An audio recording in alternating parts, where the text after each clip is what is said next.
Bonjour à tous et bienvenue dans cette nouvelle vidéo dédiée à Power BI Microsoft.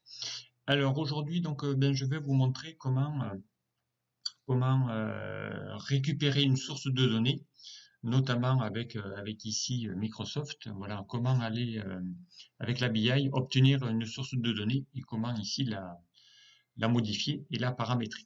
Alors à l'ouverture de la Power BI, donc je vous rappelle, vous tombez ici sur sur cette sur cette vue.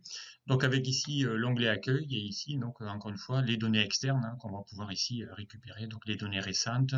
On va pouvoir ici entrer des données, modifier des requêtes et on va faire ici nous obtenir des requêtes. Donc ça je vous l'avais déjà montré la fois passée. Donc on va chercher un fichier Excel là. La dernière fois on avait fait une petite connexion sur internet via un site web d'Action notamment. Et là aujourd'hui on va aller ouvrir un fichier. Donc voilà, il va vous demander où se trouve le chemin. Donc ici, moi, je vais chercher ça sur mon OneDrive. Et on va chercher ici une base RH. Voilà, typiquement un fichier Excel, base RH, et on fait ouvrir. Donc là, vous allez voir, il va se connecter, comme il le faisait ici sur la liste. Donc ici, il voit ici toutes les tables qu'il peut y avoir sur ce classeur-là. Et nous, on va aller chercher ici ma base RH. Donc ici, sous format tableau, ici, on a ici un aperçu, encore une fois, de cette vue. Donc là, vous pouvez évidemment ici détailler un petit peu, agrandir aussi le navigateur. Donc il va vous ouvrir un navigateur systématiquement. Voilà, donc c'est la phase préalable, avec ici le nom de votre tableau. Donc ici, on avait nommé un nom à mon tableau. Encore une fois, il vaut mieux travailler en tableau et non plus en plage. Voilà, il vaut mieux ici, ça c'est la plage nommée, ça c'est le nom de votre tableau. Ça va vous simplifier la vie, notamment sur les actualisations. Voilà, c'est le même principe que sur Excel. Il vaut mieux travailler en outil tableau qu'en plage. Voilà, avec ici eh bien la liste de toutes les valeurs. Et ici, eh bien, un exemple concret, voilà, un aperçu. Là, il vous donne bien que c'est bien un aperçu. Donc, les données sont tronquées. Il y en a d'autres, mais c'est pour vous donner ici. Il vous met au moins les en-têtes que vous avez dans cette table. Et ici, jusqu'à la dernière colonne. Mais ici, c'est vraiment un petit aperçu. Il vous donne ici uniquement les données, les premières données. Il ne va pas vous charger les millions de lignes en aperçu.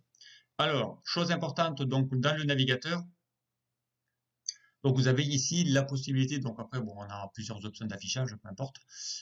Ici vous avez un bouton qui permet ici d'actualiser et ainsi de suite. Donc nous on va rester ici sur notre base RH notamment. Donc on coche, donc on aurait pu évidemment ici, si on savait que dans ce classeur il y avait plusieurs sources à récupérer, donc ici il suffisait de cocher sur les autres feuilles ou les autres tables que nous avions besoin et il va vous les importer également.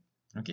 Donc ici vous avez en bas, donc sur la partie basse de ce navigateur, vous avez ici la possibilité, vous avez trois boutons. Donc, soit j'annule tout, soit je modifie, soit je charge. Donc si je clique ici sur charger, il va récupérer les données donc et les charger dans votre Power BI desktop telles quelles, d'accord. Mais moi si j'ai envie ici d'aller pourquoi pas vérifier mes données, supprimer des données, donc on va aller voir ici comment on va faire. Donc on va essayer de lui dire ici de modifier. Donc on va essayer de faire modifier les données. Et là il va lancer donc un éditeur de requêtes. Et ici, l'éditeur de requêtes, eh bien, vous le connaissez peut-être, c'est Power Query. Donc, c'est le même outil de requête que vous avez dans Excel sur les dernières versions d'Excel. Si j'ouvre ici Excel 2016 ou Office 365, ici, vous avez ici dans l'onglet données ici, vous avez ici obtenir les données. Donc on va essayer ici d'avoir exactement les mêmes choses. Et ici on a ici l'éditeur Power Query. Si je le lance, vous allez voir, vous avez exactement les mêmes outils. Donc si vous maîtrisez déjà sur Excel ces outils voilà de requête, donc là il va lancer Power Query Editor, l'éditeur de Power Query. Donc vous allez retrouver quasiment les mêmes outils que vous avez là, vous les avez et bien évidemment ici dans Power BI, puisqu'on va également ici avoir l'éditeur de requête, avec ici quasiment des options supplémentaires que vous n'aurez pas sur Excel, mais la plupart y sont. D'accord. Alors, première chose à faire, donc ici vous avez l'éditeur de requête, avec ici une requête 1 qui va se créer. d'accord, pour chacune de vos tables. Donc ici, si je fais une deuxième requête, ben, il va y avoir ici une deuxième requête, on va avoir la liste. Donc une requête par table. Ok. Ici, vous avez le paramètre de la requête, c'est-à-dire ici, il va vous mettre toutes les étapes que l'on va appliquer à chaque fois que l'on va faire une modification. D'accord. Donc là, ici, vous allez avoir ici toutes les étapes qui vont être faites. Ici, c'est le nom de la base. Donc, on pourrait ici renommer ma requête finalisée. Et ici, donc, vous avez ici tous les onglets. Donc ici, vous avez l'accueil qui permet d'aller chercher de nouvelles sources. On va pouvoir ici faire un éditeur avancé si on va faire des requêtes très avancées, mais via son langage. D'accord. Et ici, on va pouvoir transformer les données, donc on va pouvoir transposer des tableaux, voilà, faire ici plein de choses. On va pouvoir pivoter, on va pouvoir faire ici plein d'étapes, mais ça, on verra ça au fur et à mesure. Voilà, on va pouvoir rajouter des colonnes, afficher ça différemment, peu importe. On pourrait mettre ici une barre de formule qui est déjà affichée. Hein. Vous avez une barre de formule sur le haut. Ça, c'est l'accueil qui va se mettre. Donc ici, vous avez une barre de formule qui va mettre toutes les étapes ici qu'il a fait. OK. Alors la première chose à faire quand vous allez importer les données, donc je vous recommande, avant d'aller vous charger directement vos données, d'aller plutôt faire modifier et, et pour aller vérifier surtout vos champs. Donc ici, vous avez ici des petits intitulés. Donc ça, c'est votre table, hein, ici. Là, on a déjà plein de petites choses qui sont déjà qui vous proposent. Donc notamment, on peut ajouter des colonnes, on peut aller conserver les premières lignes, supprimer des lignes vides s'il y en avait ou pas. Voilà, supprimer par le haut, par le bas. Voilà, donc on va pouvoir ici nettoyer nos données hein, avant de pouvoir les charger. Donc on va d'abord faire tout ce qui est transformation, modification, nettoyage en gros de la source avant de pouvoir ici travailler dessus. Alors, moi, je vous conseille fortement, quand vous allez utiliser Power BI de Microsoft, de pouvoir vérifier vos données pour qu'elles soient vraiment très correctement formatées. Donc ici, il vous dit que mon matricule de mon salarié, c'est bien des numéros, donc c'est bien des chiffres, il vous les met ici en format 1, 2, 3. Mes noms, mes prénoms sont bien ici avec le logo ABC, ce sont ici du champ texte.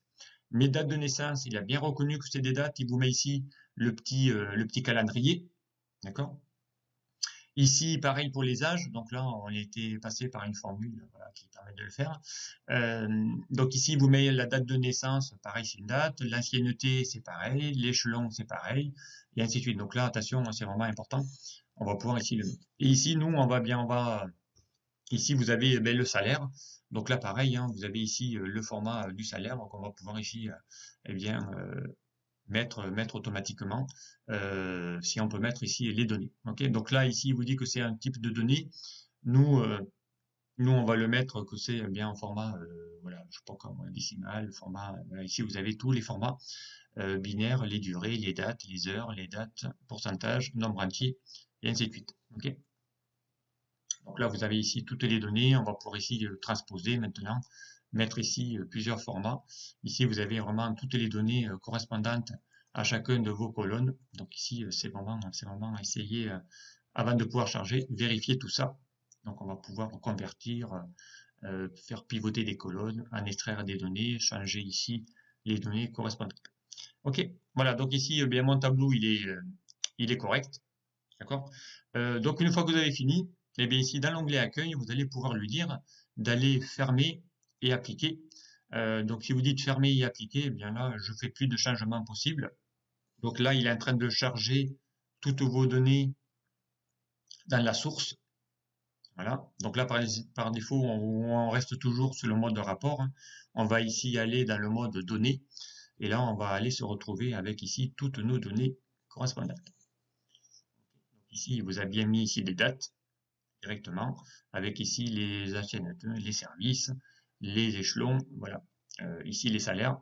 Donc là, on pourra ici, évidemment, ici modéliser, hein, vérifier ici les données, pour aller modifier ici les données. Les données ici, si je clique sur ma dernière colonne, on pourrait lui dire ici de les mettre au format euro, hein, pourquoi pas, voilà, puisque c'est des salaires. Voilà, ici, il les a formatés au format euro, tant que ça soit écrit correctement. Voilà, les formats dates, on aurait pu aussi les formater, soit les laisser en date longue, mais ici on aurait pu ici les formater en date courte. Ici, vous avez tous les formats de date, date et heure. Ici, vous avez tous les formats, donc on peut les laisser en date courte si vous le souhaitez. Notamment ici, pourquoi pas. Là, ici, on peut le faire aussi pour lui. On clique ici dans la catégorie, on va lui sélectionner les dates ici courtes. Comme ça, on peut ici formater les données directement pour aller faire en sorte ici de les trier. Ok. Donc ici voilà par défaut. Donc vous avez ici les données. Donc là on pourrait ici trier mes données par tri croissant. Ici on peut trier par numéro de matricule. Donc vous avez ici les mêmes boutons que vous avez, hein, les boutons de tri. On a les boutons de filtre. Voilà, ce petit tableau hein, base de données ressemble étrangement à une table Excel. Hein. Ici, avec les boutons de tri, de filtre, ici on a les filtres textuels.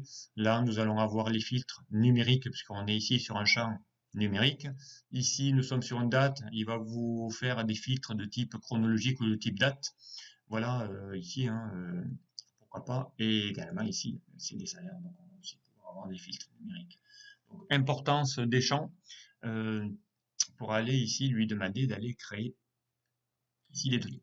Et ici donc nous avons notre liste de champs avec ici tous les champs correspondant à ma table ici avec mes en-têtes. Alors avec ici un petit distinguo, ici vous avez évidemment votre base correctement.